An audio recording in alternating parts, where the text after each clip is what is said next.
NRL Fantasy buy, hold, sell is back for round 5. Not buy, hold, sell. So we're looking at team lists. Today has been a crazy day for me, guys. I actually haven't even glanced these team lists yet. So let's see what happens here. And I'll just make sure my sound's on right here too. Yep, definitely got to upgrade that. Let's switch there. Let's switch to that. How's that sound coming through, guys? A few of you guys in the live. Is that coming through loud and clear? All right, beautiful. Beautiful. Let's roll right into the team list here. We got Bergs joining shortly as well. So first up here, big game coming up. We got the Storm and the Broncos. This should be an absolute cracker. For this game, look, starting sides. Let's go through. So the Storm, Papenhausen, Warbrick, Remus Smith, Nick Meaney, Xavier Coates. All right, backline's pretty straightforward. Nothing too crazy to report there. And Miles, I just see you steaming in now too. I'm going to add you on. How's it going, Bergs? Not too bad, mate. A little bit worse for wear after the Easter weekend, bud, but you might be able to hear that one in my voice. That's all good, mate. We've just jumped on to Storm v Broncos. So big one here. I'm getting a bit of an echo from your side as well. You could saw that. Are you? Okay, fair enough. Yep. All right. Put yourself on mute for now and I'll keep rolling through. Sorry, guys. Bit of technical difficulties to start, but we do have the tipping master Bergs on here, which is an absolute winner. So looking at these teams here, Storm side of things, Cam Munster is back. And that's big news, right? So if you're on Eli Katoa like I am, you're pretty happy about that. Not necessarily the same sides, that kind of thing of the field, but I still think it just increases the attacking output of this Storm seed team. The other side is you've got Sean Blaw on that other edge spot. So Sean Blaw, if we look down at the bench here too, not too many threats to his minutes on the bench. I think Sean Blaw becomes a guy that you could look at as a buy option pretty quickly. So Sean Blaw playing next to Munster could be an absolute killer. A few of the boys are pumped to have you here too, Bergs. Yeah, saying that, it's always good to see. The interesting one is Crichton for me this week. Getting that starting spot for the Roosters. But there's a bloke on the bench that I think I mentioned pre-season, and he's out for your man, Xavier Willison there in Ben Takura, mate. Ben Takura, yeah, let's roll down there. So number 15 jersey. Xavier Wilson, is he... Sorry, man, I'm getting that echo again from you. Do you have a headset? Come on, mate. Sure what is it your first time? No, it's not my first time. Give me a sec. Put yourself on mute again, and we'll keep rolling. So anyway, rolling through. Ben Takura, he gets that spot. I'd keep an eye on Ben Takura. I wouldn't necessarily buy him right away. Looking at the rest of the bench, Corey Oates, if he ever got big minutes in the back row, he could be really interesting. Paddy Carrigan, I don't know if I'd buy him this week. So I bought Paddy Carrigan last week. If you guys are asking about him, it's only a couple more weeks without Payne Haas, right? And Payne Haas being gone is what makes him extremely valuable. So for Paddy Carrigan, you could do it. He's my captain for this week, almost certainly. It's either him or Terrell May, but he's an absolute stud. Lockie asked, should you get rid of Chan? I think Chan's run his race a bit here. Sean Blaw's come in. Chan's not even on the bench there. Is he on the extended bench? Yeah, not even on the extended bench. I just reckon move him on. I think Sean Blaw's a pretty talented player as well. So for me, he's a pretty easy shout to just sort of move on basically at that price. Penasini sell. We'll go through Parramatta in a sec, but I think he's a guy to hold. Interesting one here, Terrell May, Fanua, SJ. We'll go through those soon too, but I reckon Terrell May is a really safe captain here. Chand infection. Chan did have that hand infection. It might still be the case. I've got to check this out. It feels like it's been a while though. So he had that hand infection 2 weeks ago. They had the bye and he's out again this week. I think Sean Blaw is the better player. That's where my head is. Preseason, I was really high on Sean Blaw. He didn't get the starting spot, which was pretty disappointing to me, but he's got that spot now. I think he's going to absolutely kill it, and I think he'll be hard to remove from this team. Should I trade loophole with Piakura and Willison? Absolutely, you should. Take the advantage of that. You only get to loophole when you got those red dots, so you might as well use them. And Chan's still injured. Yeah, I think he might be, but at the same time, I think Blaw is going to win that spot. I just think that. So let's keep rolling through this team list. On the Broncos side of the ball, look, Tristan Saylor, he keeps that spot there. Nothing too crazy to report on that. Jesse Arthurs, Katoni Staggs, Selwyn Cobbo had a quiet game. He will bounce back, not necessarily this week, but he might bounce back at some point. Ezra Mam, Adam Reynolds is killing it. I would steer clear of Adam Reynolds personally as a buy right now. And a few of you guys are looking at him. He has historically been a 49 to 52 average, like clockwork, right? So he's always that guy. He's having a bit of a bounce period right now, but I'm pretty confident that by the end of the year, he'll end up in that sort of low 50s area. And I think he's nowhere near as valuable as a guy like Dylan Brown or a guy like Jamal Fogarty or one of these players. I just think longer term, those guys are going to produce more points for you there. Should you get rid of Xavier Wilson? Wilson's a bit of a weird one. If you can afford to hold him, he converts points to minutes very quickly. So I would potentially think about holding him. I think through the origin period, he'll be really effective. I need to have a look at the Broncos buys. But I think Wilson, if you've got other problems that you can solve first, I wouldn't mind keeping him personally. Just brought in Harson Walsh. Oh, Big Roo, you are in trouble, mate. You are in trouble. How dare you? That's a terrible set of trades. Risky Turbo again. Never again. Yeah, wing fullback captains are very tough. Whenever you captain a wing fullback, they never, ever turn up. It's a risky strategy. I don't like doing it. That's why I'm talking about Terrell May or Paddy Carrigan this week. For the Storm as well, you've got a few guys that have come back this week. So Pappenhausen's back. Harry Grant's back. Pretty easy to forecast on those guys just bouncing back to good form. I think the Storm put on a show in this game personally. That's my pick right now. I just sort of look at this team and they're as close to full strength as we've seen them in 2024. So, yeah. And this is a great rule, actually. Samuel comes in, never captain anything under 7. Oops, wrong one there. Yeah, never captain anything under 7. Maybe Dylan Brown in a bye round. That's the one I would throw in there. If Moses isn't playing, he averages about 63 points. So, yeah, he's an easy shout. And Miles has got Storm 1 to 12 for Bergs there. All right, let's roll through to this next game because I don't think there's anything too crazy to report on here. Fletcher Baker, Jaden Hunt, these guys are really temporary, so I wouldn't be buying any of them. All right, Doggies and Roosters next up here. And, mate, the Doggies have been quietly, I think, a little bit impressive this year compared to previous years. So, and oh, wow, sorry, just a quick detour. Jonah went from 4th to 1st overall. Jonah, shoot me a DM on Instagram with a screenshot of that team. I'd love to sort of showcase that because if you're 1st overall, maybe we could even have you on the show at some point. If you shoot me a DM on Instagram, I might send you a link to join. But that's prime. Well done. All you, mate. All you, because I'm not 1st place, so you haven't listened to all my advice. All right, let's hop into some of these guys here for the Dogs and the Roosters. So Blake Taff, and again, first reactions from me on these team lists. I haven't had a look at these yet. But Taff, Wilson, Carraz, Crichton, Connor Tracy, Burton, Hutchison. It's the same team. Look, Hutch is a guy that we're probably holding on to for a while now. He scored that 45, 37 the week before. His price is moving in the right direction. So we can live with that. Rest of the back line, I'm not touching it with a 10-foot pole. Carraz, still, if you have him, hold on to him. He's going to be big. He's going to be small, different weeks. Just different opportunities, right? Because he's one of those guys where he's a fantasy freak, but he doesn't always get the opportunity for you there. So wouldn't really worry too much about that. And then, yeah, exactly, Sugarbender. We need to see the proof. That's why I asked for the screenshots, because you get a lot of claims. But in the forward pack here, Max King, he had a big game in this one. And our Lord and Savior, Samuel Hughes, comes into the starting side. Sam Hughes buys himself another week. What is Sam Hughes priced at right now? I have to check this because I think he's around that 280K mark. Let's have a look. I might even have to run Sam Hughes in my 17 this week, which I'm not that upset about now. Yeah, 278K. Right, so Sam Hughes, he's the guy. He's starting in the front row. We've got Curran on the edge. We've got Jamin Salmon at lock. Kurt Mann, Harrison Edwards, Liam Knight, and Kitione Kautonga, I believe it is. Also, Miles, I'll add you back into the stream too. Do you know anything about Kitione Kautonga on the bench? You added me back? Yep. I've added you back. Cool.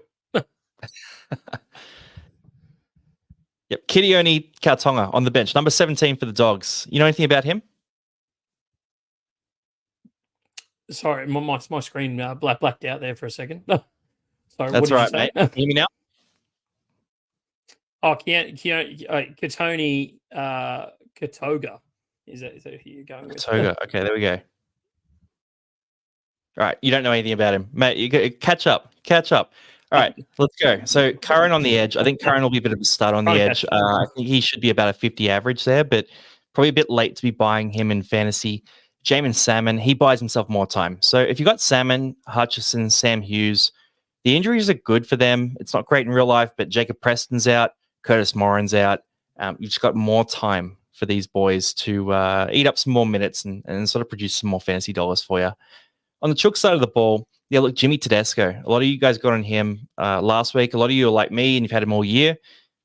Happy days, all right? We can keep rolling with him. He's got the Dogs this week. It's theoretically a matchup that he should dominate. I would not go and captain Tedesco.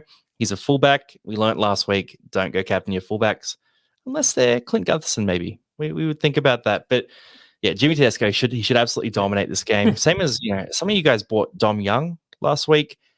If you got on him, it was a shitty game last week, but this week I reckon he'll turn up. He'll score some tries. He'll be pretty explosive in this one. Miles, what are you thinking in terms of a tip for this? Yeah, I might avoid trying to give advice to people as well on, captaining turbo, things like that as well. Don't listen to me. That's why we've got Dan here, and I just do the tips. For this one, I've actually got the Roosters winning this one quite comfortably. And 13 plus. My tipping video out is set to go out later tonight as well. So feel free to watch that one as well, guys. Cool. Just so you know, guys, as well, Bergs, he came 18th in tipping last year across, I think it was 300,000 contestants. So very good tipper, much better tipper than I am. So that's why he is the tipping specialist on the Casual Athlete. But I'll roll through the rest of the team here. So Kiri, Walker, really unreliable. If you've got a draft league and those guys are available cheap, I don't mind them as acquisitions there. But for your classic team, don't worry about it. No play there. Forward pack. Okay, Lindsay Collins comes back. Really minor hamstring injury he had.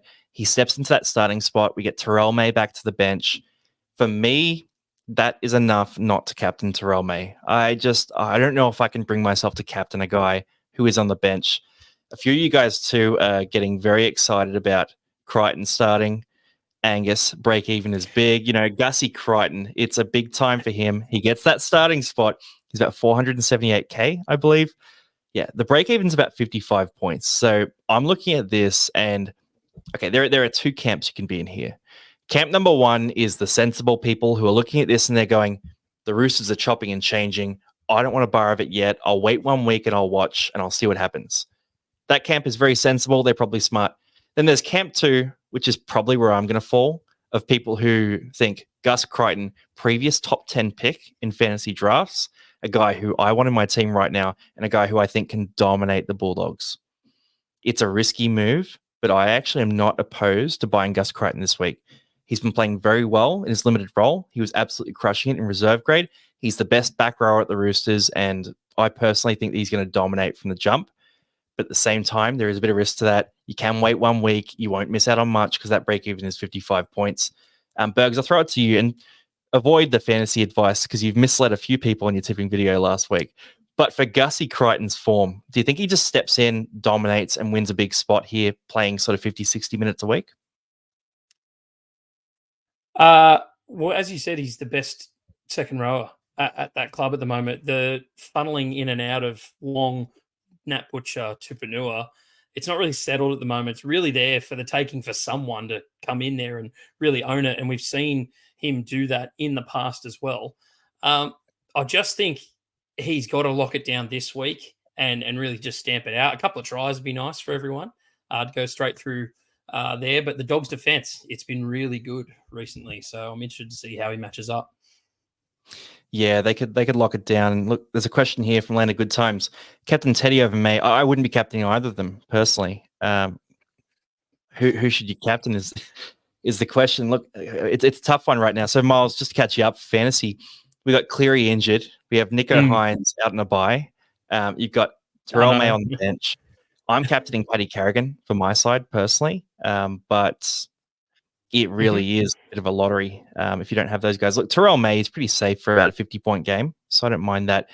Tedesco, you know what? The wing fullbacks can't go poorly 2 weeks in a row, right? Surely this is the week where they have the big bounce. There's no logic in this, but surely there's a bounce back game in this for Tedesco.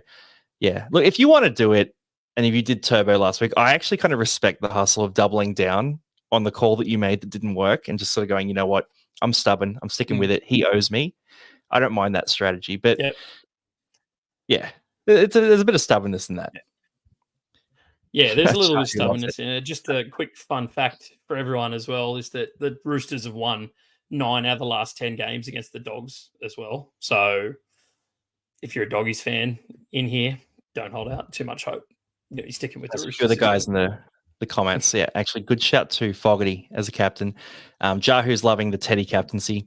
Jahu, good to see you, mate. So Jahu's actually super active on our Discord channel where we talk fantasy. I'll pop the link to that in the description of this as well later on. Or Jahu, if you could add the link actually into the chat for the Discord, that'd be sweet.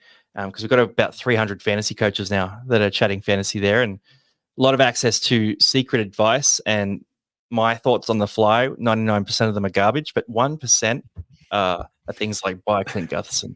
So every now and then I get it right. And Miles, here he is. BDE comes back. Bergs told him to captain Turbo. BDE, mate, don't listen to Bergs. He's the guy. Apologies about that. Yeah. That is so funny. Say that. I was like,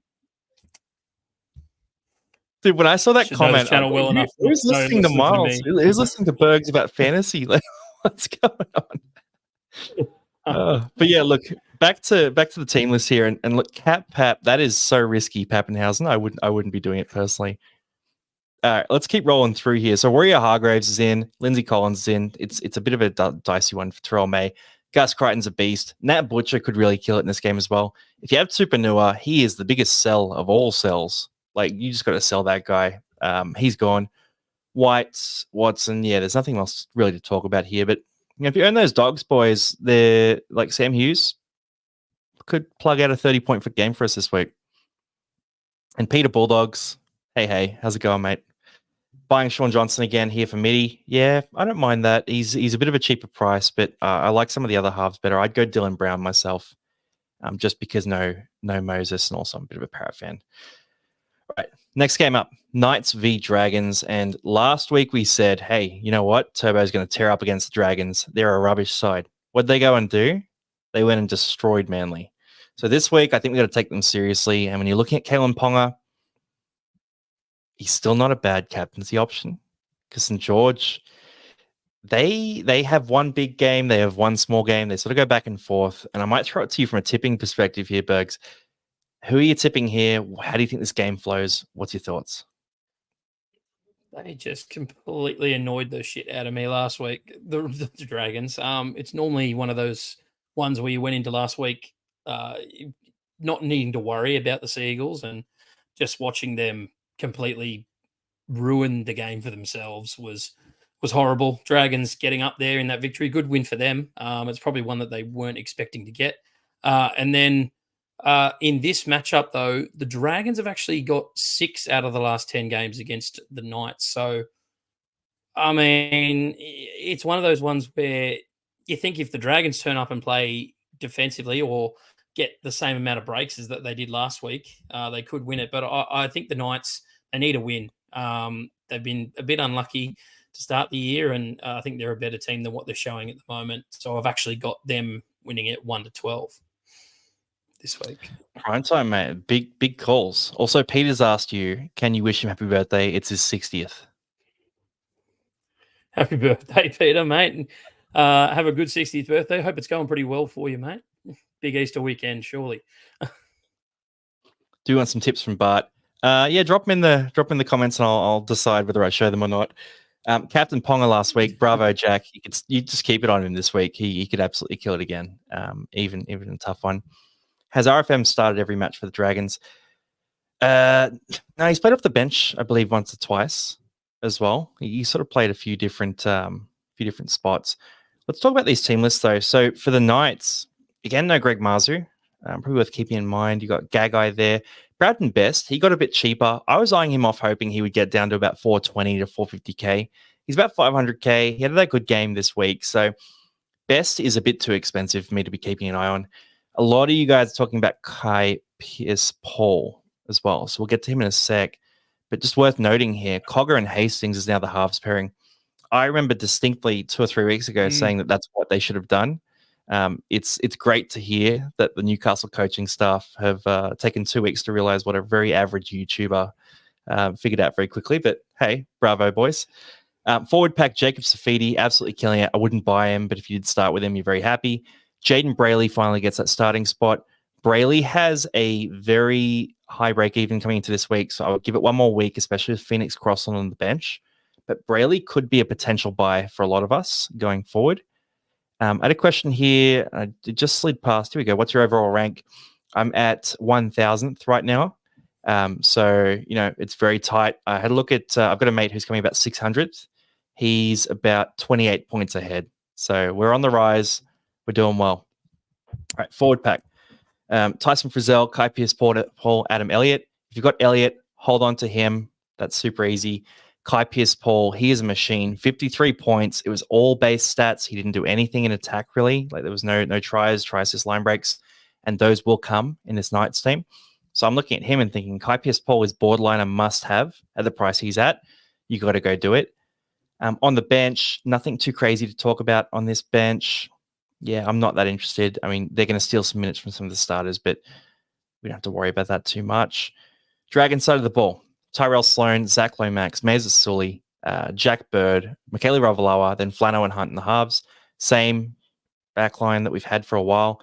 I think Zach Lomax might be getting that release sometime soon. It might be for the end of this year. I'd love to see him go to Parramatta as a center, but hey, we'll see what happens.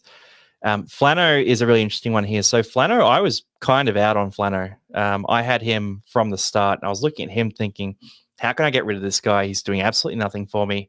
And he's come out after that. He's had 2 very good weeks. And I'm willing to eat humble pie as a Flano owner and say that with Lockie Galvin and with Nico Hines now out this week, I'm probably going to start Flano alongside Drew Hutchison in my disgusting little halves pairing. Miles, mate, have you been impressed at all with Flano's form in real life, or what do you think is going on here?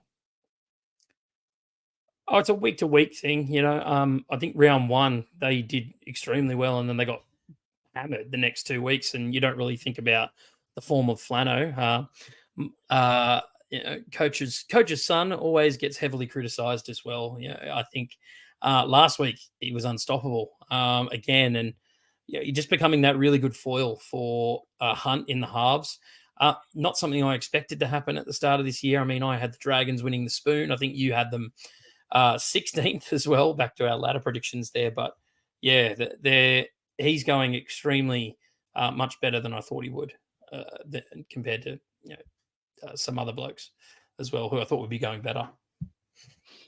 Yeah. I mean, he's been rolling. I mean, like some of these lower teams have really risen up. Like the Tigers have done it too. The Dogs look more respectable as well. It's really only the Titans that are having a tough time. And Flano Gun, that's how you spell it right there too. Flano must have. Flano Goat is what I call him a lot of the time. But yeah, Flano Goat. He's better than what we used to call him. Yeah, so it's all good. Mate, he's the Flano Goat. Forward pack here. Yep. Molo, Little, DeBellin, Luciano, Jaden Sewer, Tom Eisenhuth. Eisenhuth keeps finding his way into the starting team. I was saying this last night as well. Like, I looked at him in round 1 and thought there is no way that he is going to keep that spot. There's no way he's going to keep his minutes. And this guy just keeps turning up, keeps playing good footy, and keeps rocking out that 47 average. If you started with Eisenhuth, you were very happy. If you are looking at buying him right now, I would still recommend not doing it. I still think the role was a little dicey. I look at this and I think Jack in their best possible team, Jack DeBellin is at lock and Blake Laurie is a starting prop. That's just holding me back from making any move like this, so I wouldn't be doing it. But if you have done it, bravo to you. Also, Jonas sent through his team to the Instagram page. Yep, so I'll check that out too as well, and we might get you on an episode even. If you come in first place, that is prime time, man. All right, and then how are you like 5,000 of you in the top 1,000?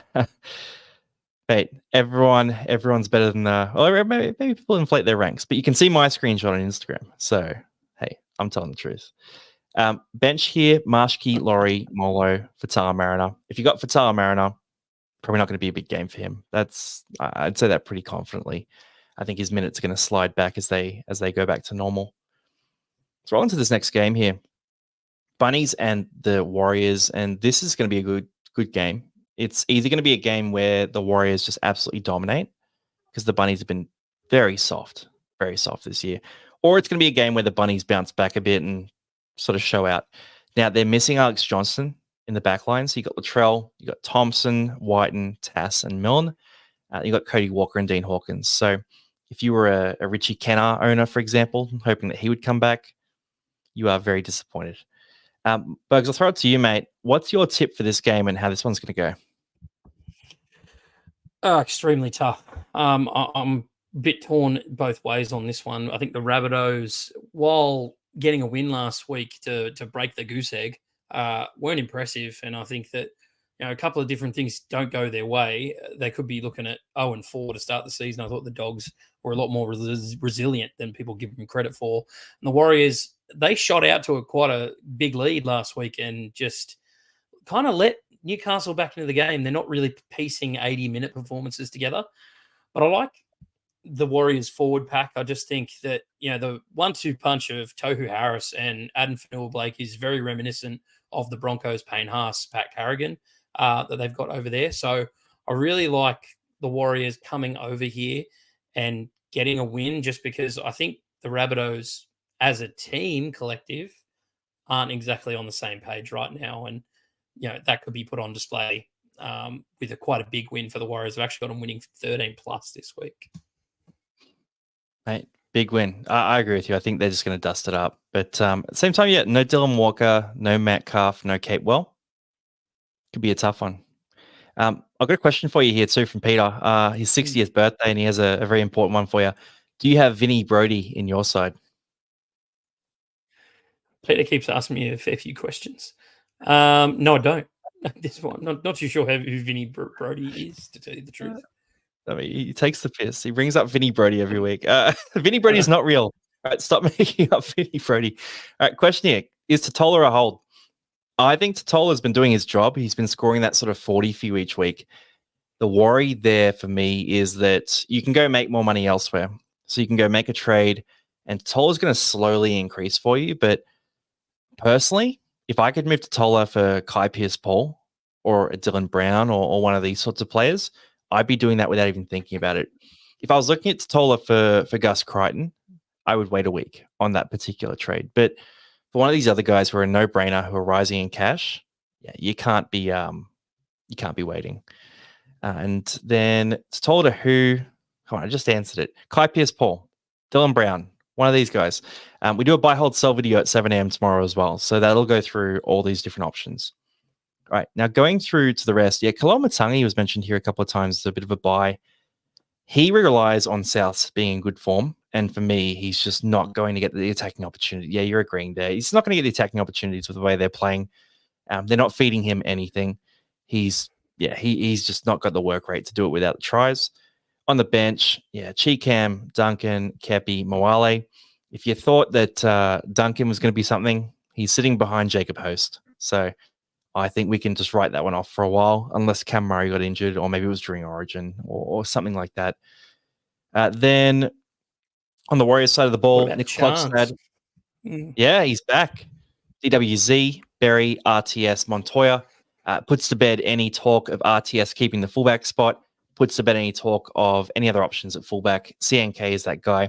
Is he a buy? Is a question I'm getting a lot. I'm not interested. I'm not really interested in him. I mean, what's he even priced at? He's priced at a 551K.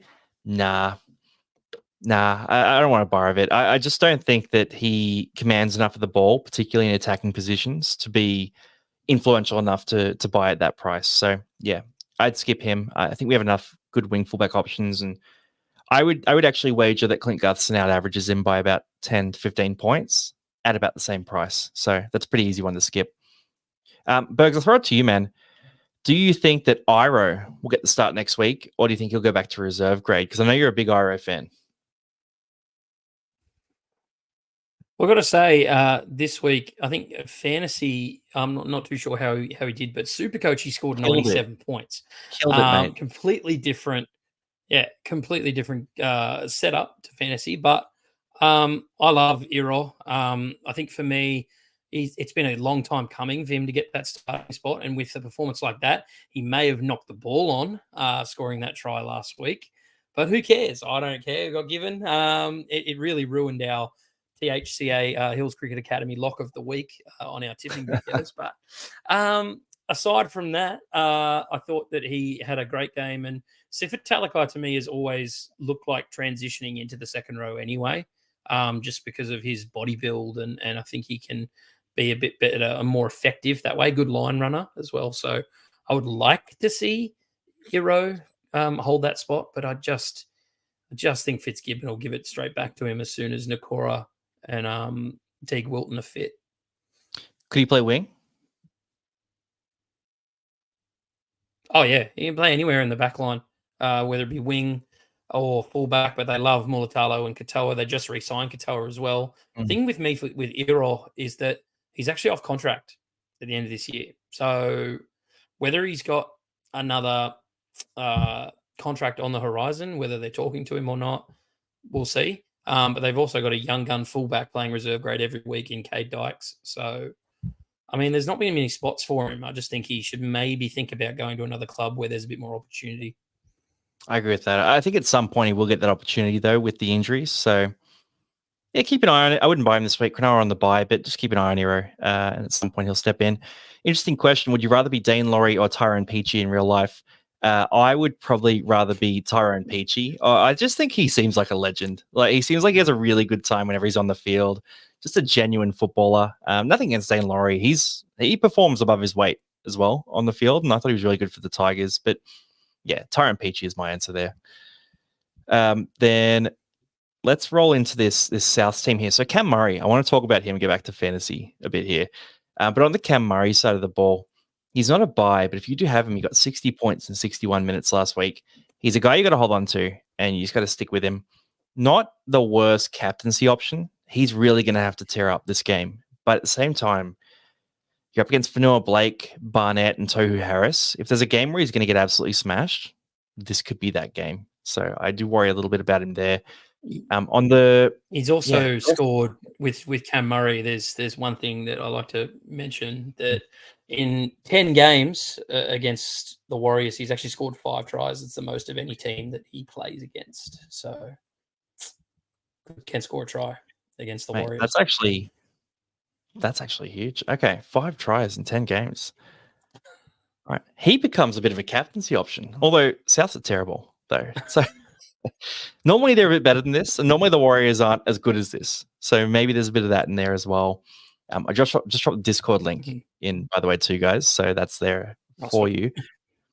Cool. But I'll keep rolling through here. I mean, like on the Warriors side of the ball, yeah, look, Sean Johnson, Tamari Martin comes in. So if you guys are talking about Chanel Harris-Tavita being a pickup, that is gone. You're like, oh, yeah, you and your Tamari Martin. Nah, look, it's a big loss because Metcalf is significantly better than Tamari Martin. So yeah, they're gonna feel that, I think, a bit there. Near Corey and Ford and the edge back row spots is really interesting. So yeah, you've got no Kate Well in this one. I don't know. I don't think there's anything too noteworthy. If you wanted to buy Tohu Harris, he's not the worst option. And then yeah, here we go. Jake's actually just mentioned it. Yeah, Tohu. I don't mind Tohu. I think there's better value buys for this week. I'd rather Dylan Brown, Kai Pierce-Paul, Terrell May if you don't have him. These sorts of players, but Tohu's a good shout. Will Biz be on tomorrow? We're trying to get Biz on, but he's currently suffering from a very bad rank and he's very depressed. So he's dodging. You have to deal with me. Yeah. We got Jay-Z later as well, and we'll get Rob on too. So yeah, we'll get Biz back. He'll come back. Just keep leaving comments and asking for him, and he'll come back. Okay, is Host going to be a sneaky 80-minute player? That's an interesting one. The problem for Host is that he can very easily just get rested for a while and have a game where he scores you like 19 to 22 points. So I worry that he's a bit of a Burbo in the way he scores. And if he scores like Burbo, then, at that price, it's not interesting enough for me, but there is upside there. I don't necessarily hate it. Nia Corey came back last week and Tohu got a rest. Yeah, Tohu, it seems to be on off. So 80 minutes, then about 65, then 80 to 65. Admittedly, one of those 65-minute games, he got a HIA where he was checked out. So I don't know. I think Tohu's probably going to be back to 80 minutes. And then a few more questions here. A lot of you guys asking about Talangi. Look, we're going to get to Parramatta. We'll get there. And his guns and cows method for beers, yeah, absolutely. It's not working for him. Right, let's keep rolling through here. Also, Braden, stop repeating the same question. I'm not going to answer it now. I'm not going to answer it actually, out of spite. I'm leaving you unanswered, Braden. So don't you dare. All right, so let's keep rolling through here. On the bench, yeah, look, nothing too crazy to report for the Warriors. Next game here, Manly versus the Panthers. Big game here. Manly. The question is, are they a team who are total pretenders this year? Are they back to what they were doing last year and just outside the 8? Or are they going to show us this week that they're a legit contender for the top spot? Let's go through the back line here first. So Tommy Turbo, you got the GOAT, the legend, Tommy Talau. Landon Good Times has mentioned it too. Dear Captain Tommy Talau. 14 points last week, but that just means that he's due for the bounce back game. Now, in case you're new, this is a joke. Please don't captain Tommy Talau. just don't do it. No. Yeah, don't buy Tommy Talau. I'm not into it. Tolotau Kola, Ruben Garrick, Jackson Polo, Luke Brooks, DCE. Look, it's a good backline. DCE has been really, really struggling. He's been really struggling in terms of fantasy performance. He's been okay in real life. The only downside there is like Brooks isn't actually stealing that many kick meters from him. It's more the fact that he's not getting those running stats and he's not getting any attacking stats. So DCE gets a 48 last week. You throw in his customary try assist or a try or a couple of tackle breaks or a line break, whatever it is, and that boosts into a 60s score. And that's how he was averaging 63 last year. He's making those big attacking plays. What the problem is this year is that Manly is chucking it wide and they're going out to Brooks and they're going out to Turbo a lot more. Now, that was working early in the season, but last week they got absolutely clamped up and they got destroyed. So I think we might see a game where DCE gets a lot more of the ball again. Now, his break even is very high. So it's not a case of go buy him this week. I'm not saying that at all. But I think we're going to see some signs this week that are going to tell us, hey, keep an eye on DCE for 750K. You can get a guy who's normally priced at 850, 900K. Could be a bounce back time. Bergs, do you think that Manly are a shot in this one? Do you think DCE shows out, or do you think it's another Penrith masterclass?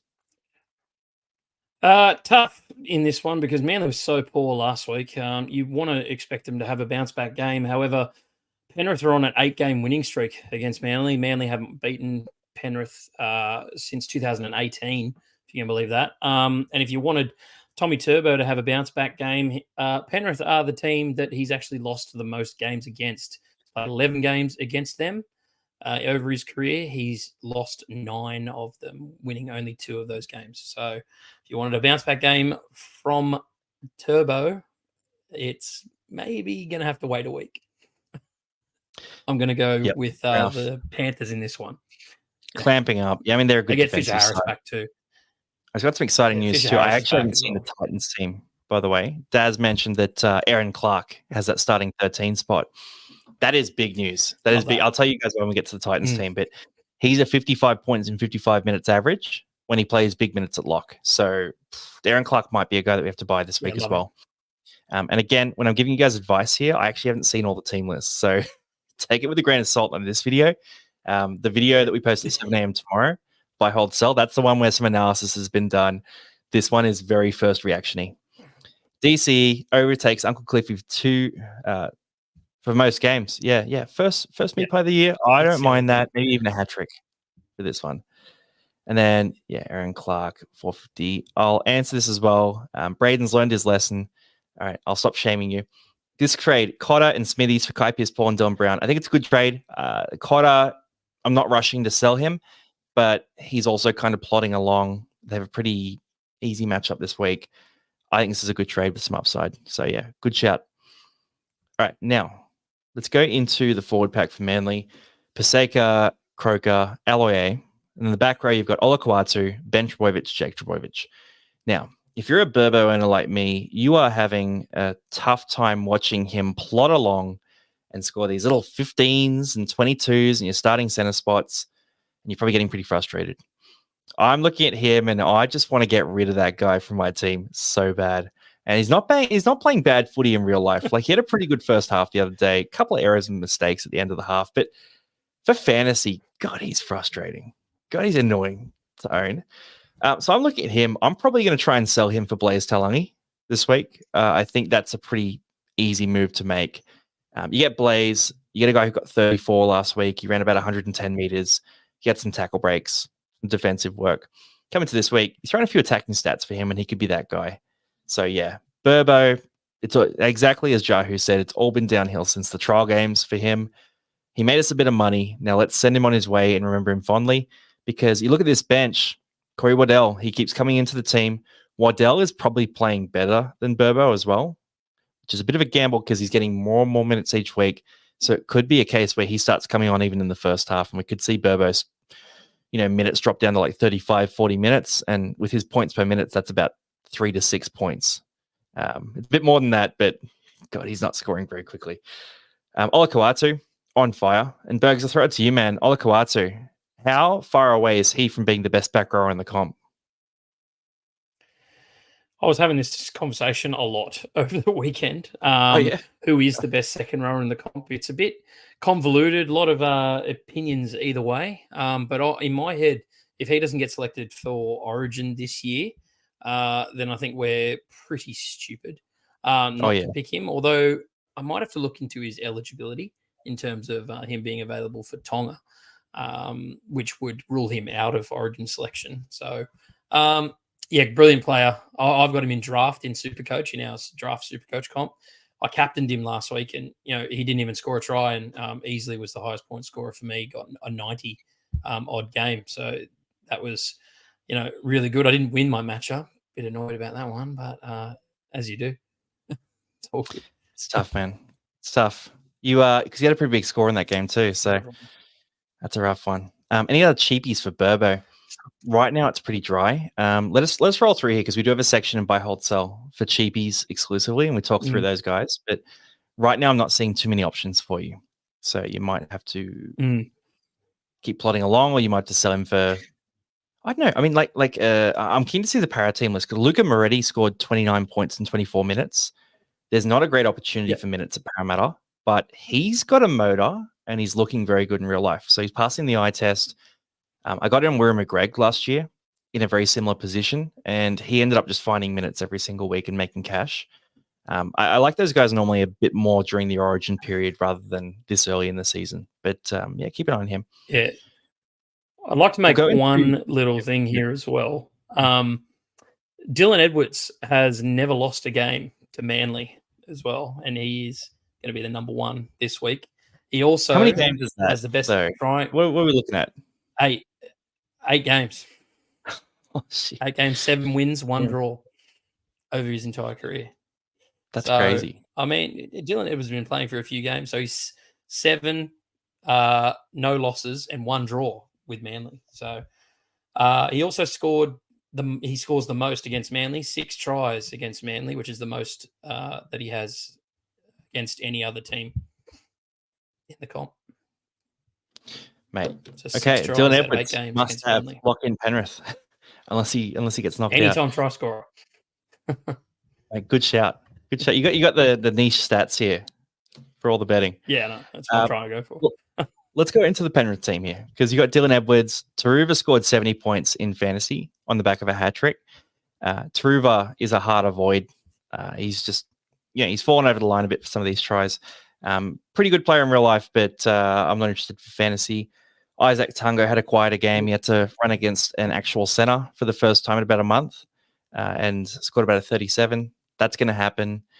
He doesn't get to run at, Brendan Piakura and Kelma Taulagi every week. So, he had a tougher time. We've got, Taylor May. There's a lot of questions about Taylor May. I think Taylor May is a hold for at least one more week, and they have the bye the week after this. But I think Taylor May, he has all the ingredients to be a keeper. It's just a little bit dicey right now where, I think you need to keep him one more week. He's at a price where he's not going to drop too much. He will drop a little bit, but he's got that center, wing, fullback eligibility. And I think at the end of the year, we'll be pretty happy to have a guy like Taylor May in our rosters. Jerome Luai, Brad Schneider. Schneider's interesting for draft leagues if you've got him there. But for Classic, a bit too expensive, and he's not in after this next buy round. Leota, Kenny, Fisher-Harris. Mitch Kenny was a disaster last week. Really low score for fantasy. If you got him, you got to keep riding it, but it's not been great. Fisher-Harris comes back. That really kills off Liam Henry's value. So if you're thinking about Liam Henry, don't go buy him. If you still got him, keep him for a bit longer, but I wouldn't trust his score this week. Luke Garner, Liam Martin, Isaiah Yeo. Isaiah Yeo, he plays a bit more of that facilitator role when Cleary is out. So that lowers his fantasy production a little bit in my eyes. There's a chance for some attacking stats, but it does mean a few less runs every now and then and a few more times where he's sort of shoveling the ball on rather than sort of tracking it up. Luke Garner and Liam Martin on the edges too. It's just not convincing. So Luke Garner, I was thinking about him as a potential fantasy option when the injury first happened to Sorensen. But the problem is Lindsay Smith just comfortably comes in and plays that edge role.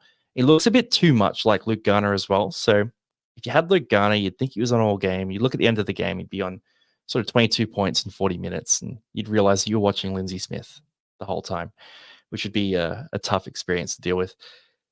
Isaiah, Miles, you don't think they look similar, mate?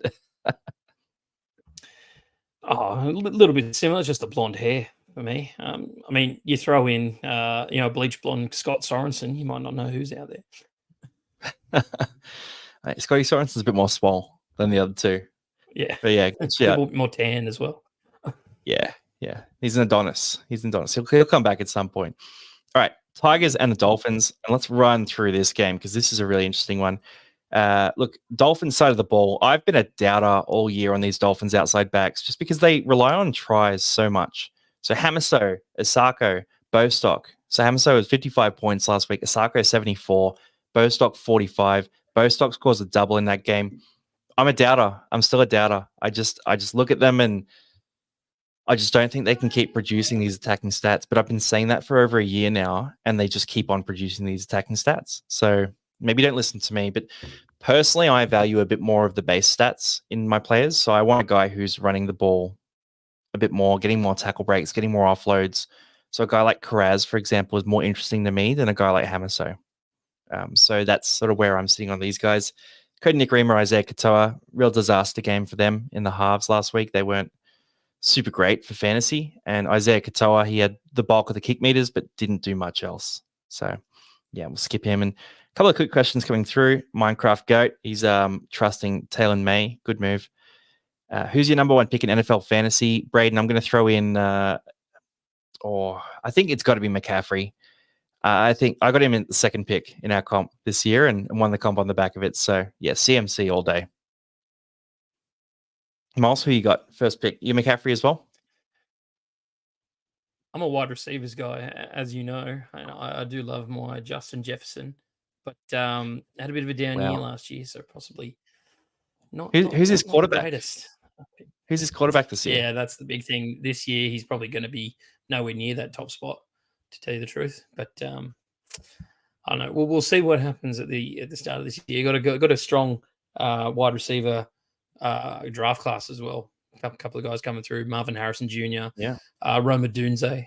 So we'll see what happens. Hey, don't forget Neighbours. I'm hearing Neighbours will fall to me at the sixth pick in our Dynasty League. So yeah, we love a bit of NFL, guys. If any of you are into NFL, let us know. We might do some leagues or something like that in the off season. Forward pack here: Bromwich, Marshall King, Flegler. Flegler has been unstoppable. We'll go into him and buy, hold, sell, but he just keeps on producing try, assist, tries. He is a magician, an attacking extraordinaire, and we didn't see it until this year. Here we are. I was about to say that's a big change from earlier this year. Oh wow, it's the 180 on Big Tommy Flegs. Look, I said in the preseason he would go from a 37 average to a 45 average. All right. I said he'd be all right, but I didn't expect this 55 average he's been producing. He just the attacking stats have been crazy. We'll go Felice Kafusi, Ewan Aitken, Ray Stone. Ray Stone comes in. Max Plath is out for 2 weeks, suspended. I wouldn't go buy Ray Stone. Don't do that to yourself. Bench is not that interesting. On the Tigers side of the ball, Dream Buller, Staines, Featape, Olam, and Tupou is the back line. Featape might be one of the worst fantasy players we've ever seen. So he's playing all right in real life, but I think his average is like 12 points. And the Tigers have been winning games, and he just doesn't do anything for fantasy. Like he's defending solidly. He's playing his role. They're winning games, so no diss on him. But I've never seen a guy with a green dot and job security at 230K that I wanted less in my team. So I would never touch him. Jaden Sullivan, Aiden Caesar, that's a big downgrade for them with Galvin out. I heard that Latu Fainu was. There's a boy on the bench. Yeah, he's on the bench. Gonna say. Did they change that just before kickoff? What do you reckon? Little rookie watch there. I think most of the people who watched my rookie video to start the year with Latu Fainu know that I was pretty big on him. I think with the contract that he's on, he's got to be in there playing at some point. Yeah, again, another player born in 2005. So they're producing some rookies out there, although he did come over from Manly. Really interested to see if he gets on the field at some point during this game. If it's going to absolute crap with Jaden Sullivan, expect him to get hooked and them to throw the youngster in there to see what he can do. They've had one youngster really step up and play with no fear and play really well. I'd love to be able to see if Latu can do exactly the same this week. Really interested to see him play. Yeah, he'll get on for sure, I reckon. I think he's pretty much guaranteed. Fair Tape, a shout for captain. Blue Rocket, if you captain Fair Tape and send me a screenshot of it post lockout, and I want to see those players locked, I'll give you a big shout out next week. And then question from Peter, would you rather be Bergs or Luke Sheffield? Now, Luke is on the NRL fantasy shows. Bit of a legend, but I'd rather be Bergs. He's a richer man after his tipping form last year. So, yeah, I'm sticking with the Bergs. All right. Get some weird questions, man. All right, forward pack for the Tigers. Toka Manu, man, he was so good in that game against Parramatta. So the fantasy score was fine, but he was in the 50s there. But just from the eye test, he looked a level above anyone on the field in that middle rotation. And he really carried the Tigers through that middle period, so especially at the start of the game. So I thought he was unstoppable in that game. Would I buy him in fantasy? Absolutely not. There's a mention here too of Latu Fainu potentially taking Coruscant's minutes. It might be a case of Sullivan going to hooker as well. That could absolutely happen if they got up to a lead, and they could get up to a lead in this game potentially. But you don't know. It's the Dolphins and the Tigers, right? Like last year, I think it was 6-4 or something like that. They're much better teams this year. Yeah, well, who knows what's going to happen there? Appy Coruscant, though, 40 points. He's a bit of a volatile scorer at hooker because he can score as low as sort of 15, 20 points and as high as 100 points basically. So if you got him, you have to ride some highs and lows, but overall he's playing really good footy. In the back row here, no Galvin, no victory. Sorry, what's that? No Galvin, no victory for me. I'm riding the 18-year-old. Go on. Yeah, Galvin's a weapon, man. Yeah, because even with Isaiah Papali'i, he's really come alive with Galvin feeding him. John Bateman, he's sort of looking a bit better, but his fantasy production's been really bad to start the year. Rest of the bench, a few people mentioning Alex Seyfarth. I just can't get behind Seyfarth. The minutes are unreliable. He had that start and he got hooked like 9 minutes into the game, and he could have that game and at any given time and score you a 10-pointer. I don't want to borrow it. I'm happy to let that one sail past. If he gets to $1 million this year and just crushes it, he'll do that without being on my team. That's how solid I want it. Our sponsor at the Hills Cricket Academy, Nick, wanted me to go into explicit detail about how he thinks Alex Seyfarth is one of the worst players in the NRL. I mean, leave that up to everyone else's opinion, but I don't know if I can spend a good 5-10 minutes going into how, maybe Alex Seyfarth is the worst player in the NRL. He's a massive Tigers fan as well, guys, just letting you know. So he's literally talking about his own team members. So, mate, he's frustrated. Long in I may do that. Goes hard. You know what? I wouldn't want to run at Seyfarth, though. I reckon he'd whack you. I reckon he'd put one on you. Yeah, he'd fold you. We should set that up. Nick Burtis, run it straight at Alex Seyfarth. Yep. Here we go. He's averaging 43 points as well. Jazzy Arthurs for Tommy Talau. Genius move and Captain Talau too.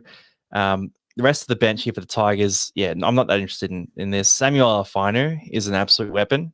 I think it was 42 in 38 minutes last week. He's just not getting the minutes reliably. So I can't get him for fantasy, but he's a guy I got my eye on. He's a very talented player. And if he ever got the minutes consistently, we'd be rushing him in. All right, Cowboys and the Titans. And this is two teams who are pretty average sides, let's be real. Especially the Cowboys. Your Cowboys, Miles. Just rubbish. Just rubbish. Definitely won't make the eight. Scott Drinkwater. They were What was last that? week. Jesus 58 Christ. fantasy points, but all the errors and all the problems. Yeah, can I just say I was that day when I was away this week camping. I had a funny feeling all day, and I was like, you know what? Really feel like the Broncos will mirror up. It's at Suncorp Stadium. I just don't know if we're going to turn up, and we didn't. And I probably should have changed my tip, but I wanted to back my boys home.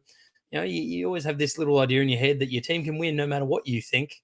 I fell into that trap this week, unfortunately. And Scott Drinkwater was just as bad as Turbo, if not worse, this week. He had so many errors. For some reason, he forgot how to catch a bomb. Our whole back three forgot how to catch bombs last week. Felt dropped a couple. I think Talangi dropped one as well. It was a nightmare. I think Todd Payton came out and said we wouldn't have beaten the Townsville Blackhawks if we had played like that, which, I've got to kind of agree with him on that one. Yeah, it was a rough one, especially in your derby with Brisbane as well. You want to do better than that. But little brother will always be little brother. Let's go into this from a fantasy perspective. So, look, Val Holmes got 41 with a try. Bit of a quieter game from him, but if you got him, you're keeping him. The rest of the team, Tommy Dearden's been in good form. Not that interested in fantasy.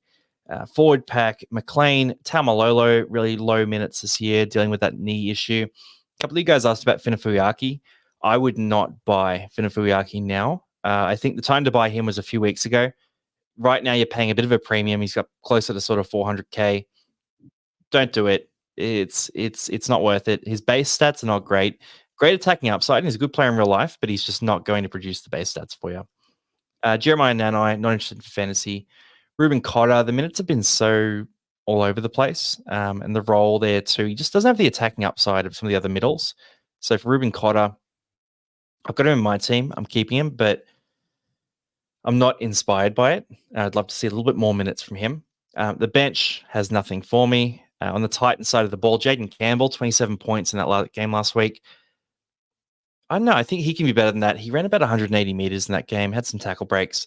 He'll be okay if you bought him, but I wouldn't be rushing to go buy him just with how the Titans have been really dodgy to start the year. The rest of this back line, Harley Smith-Shields, I think he's cheap, but not cheap enough for me to consider. He'd basically have to be free for me to have a look at him in this Titans team. Kieran Foran, Tanner Boyd, not that interested. Mo Fodawaker, Chris Randall, Jamin Jolliffe. Jolliffe was all right, but only about 44 minutes. I think it was 48 minutes, something like that. So, yeah, not that keen. Cleese Haas starting, and Dave Fafita will come on in that spot. Bo Firma, Aaron Clark. All right, let's talk about Aaron Clark, because for fantasy, this is one that really stands out. So Aaron Clark, when he gets 50-plus minutes and plays lock, he averages 55 points in 55 minutes. If Aaron Clark can play that big minute lock role, which I think very realistically he can, then he is going to be a beast for fantasy. All right, what's Aaron Clark's price right now? Let's check this. Aaron Clark at the moment, I believe he's pretty cheap. He's at 451K. So last week he scored 27 points in 30 minutes. The week before it was 49 points in 33 minutes. No attacking stats. He's just a PPM machine. I actually am not opposed at all at 450K to going to buy him this week and maybe getting Angus Crichton next week. These are some guys where we're not getting those traditional cash cows. We're not getting those 230K, 300K cash cows. But guys like Angus Crichton, Aaron Clark, these sorts of players, they're the ones that are going to make us the money.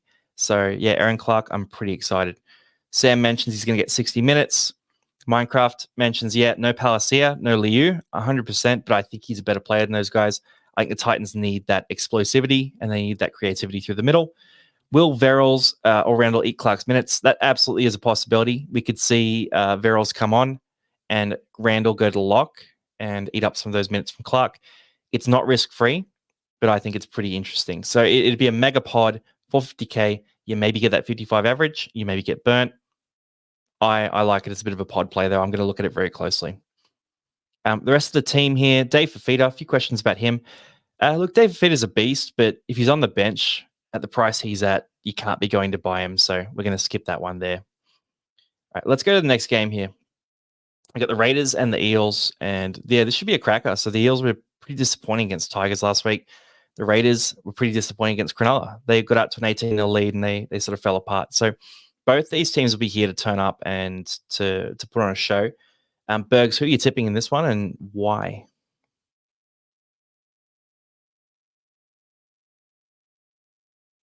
Oh my God, that delay is so huge. Oh, you're on mute. That's why.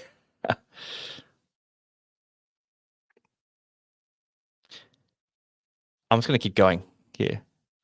So yeah, on this game, Jordan Rapana comes in. Oh, there we go. There you are.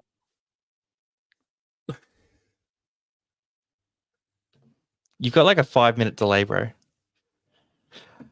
I'm just going to keep on rolling here. So for the Raiders, Jordan Rapana, Schiller, Tomoko, Chris, Savage, Ethan Strange, and Fogarty in the halves.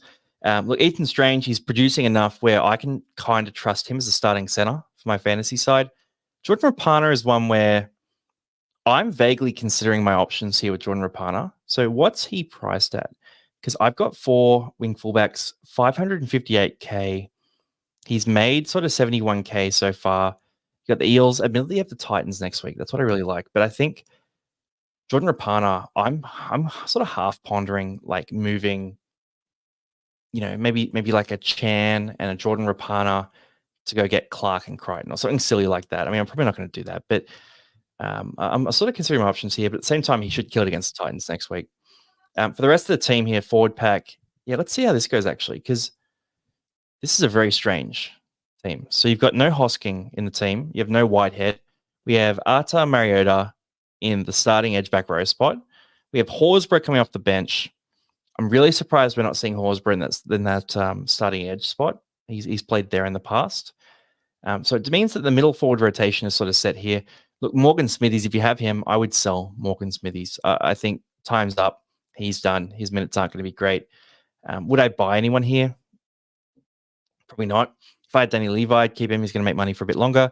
If I'm looking at Zach Hosking, he's a hard sell right now. Although, at the same time, if he comes back in and eats up that spot again, he could be a gun again. I just think it's too dodgy for Hosking. So I think you can pretty confidently move Hosking on at this point. For the Eels side of the ball, Gutho, he's a 60 average when Moses doesn't play. I got him last week, 65 points. Absolutely stoked with that. You could buy him again this week. He's under 600K. Very affordable. Sivo, Penasini. Yeah, Penasini gets a lot of ball from Moses, so he might be a sell, actually. But at the same time, he's getting a bit cheap now. You could persist as well. I mean, he had a tough assignment last week against Olam, who's a good defender. So keep an eye on that. Bailey Simonson, he's about 478K. Give him one more week here. It's Bailey Simonson. His price will drop again because he did have that HIA. He's going to get down to about 450K. Simonson's another guy I've got a very close eye on. He was a 39 average when he played center last year, and Parramatta is playing very well down that edge. Sean Lane looks a lot better this year. I think Simo could score really well in that center spot. Sean Russell, Blaze Talangi, Dylan Brown. So Brownie, 63 average without Moses. Pretty much a must-have if you can go get him. Talangi, 34 points, solid enough. Because he can play center, he's very interesting. If he didn't play center, I might not be as interested. RCG, Joey Larsick, Junior Polo. So let's have a look here. You've got no Brandon Hands on the bench, so we might see Joey Larsick go back to 80 minutes. Does that? I don't know. The price he's at, I would be open to selling him personally, just because he has those low scores. He won't rise in cash too much more, but yeah, I would sell Joey Larsick personally. All right, so RCG, Polo, Sean Lane, Ryan Madison starting on the edge. Lane killed it. I was thinking about selling Lane this week. He had that 54-point game last week. He looked much fitter, much more involved, and Dylan Brown was feeding him the ball. So, yeah, for Lane, if you got him, hold on. If you don't have him, I wouldn't go buy him.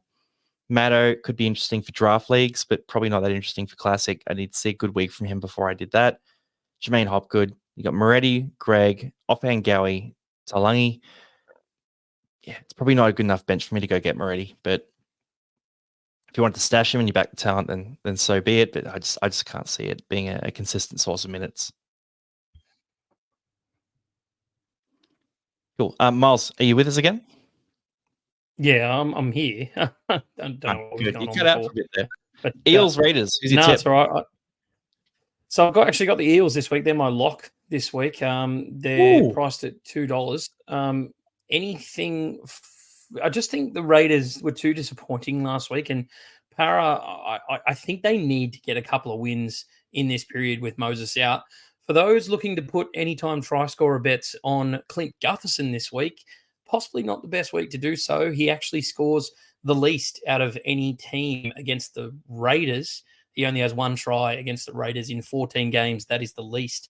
And that includes the Dolphins, where he only played one game and he scored 2 tries against the Dolphins. So don't put your money on Gutherson to score this week, would be my tip. I guess I'm he'll going to go the score his Eels. fantasy 1 points to in 12. offload, kicks, runs, just not tries.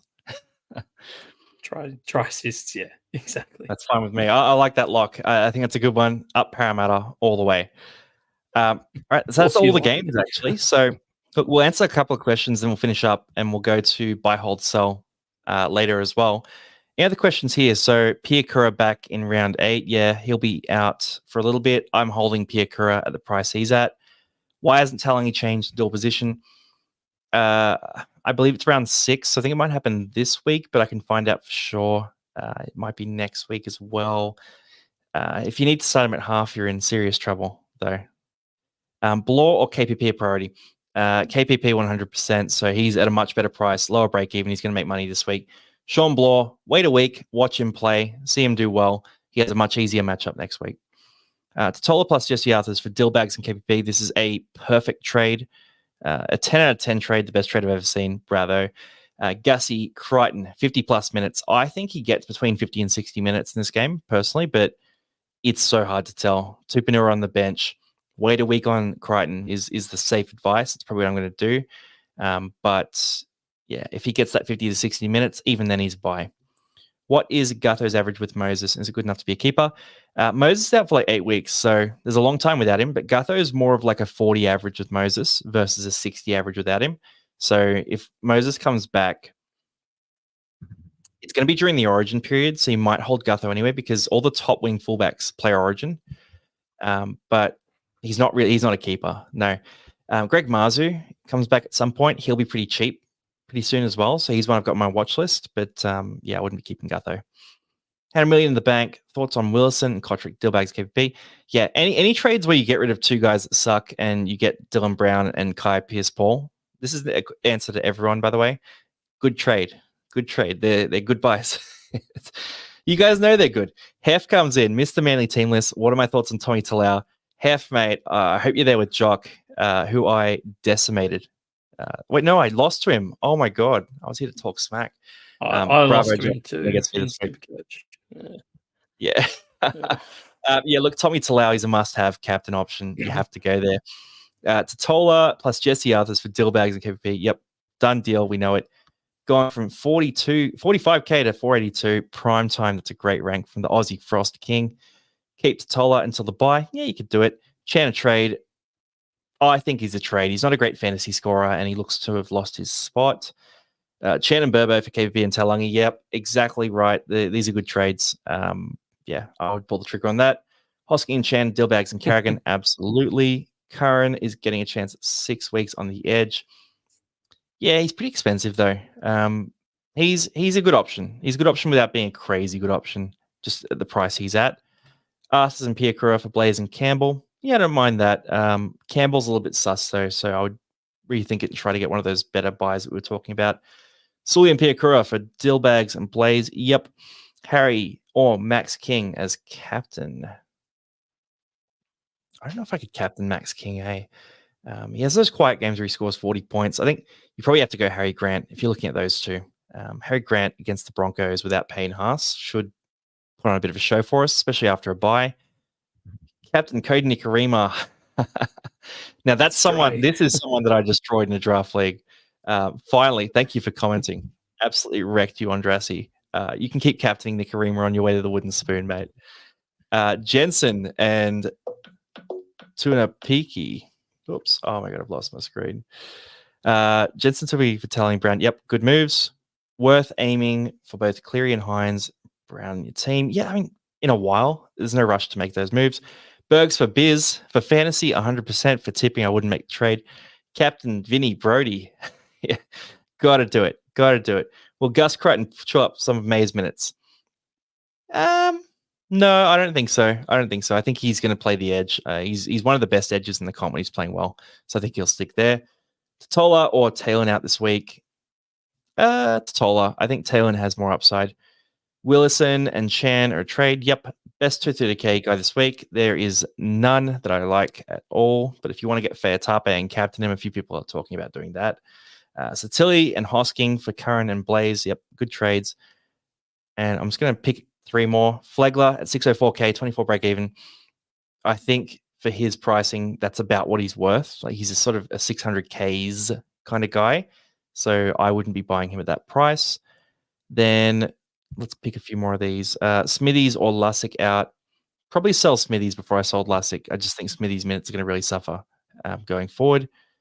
And then last question. Every price range, who are the biggest buys this week? I really like Kai Pierce-Paul. I really like Dylan Brown.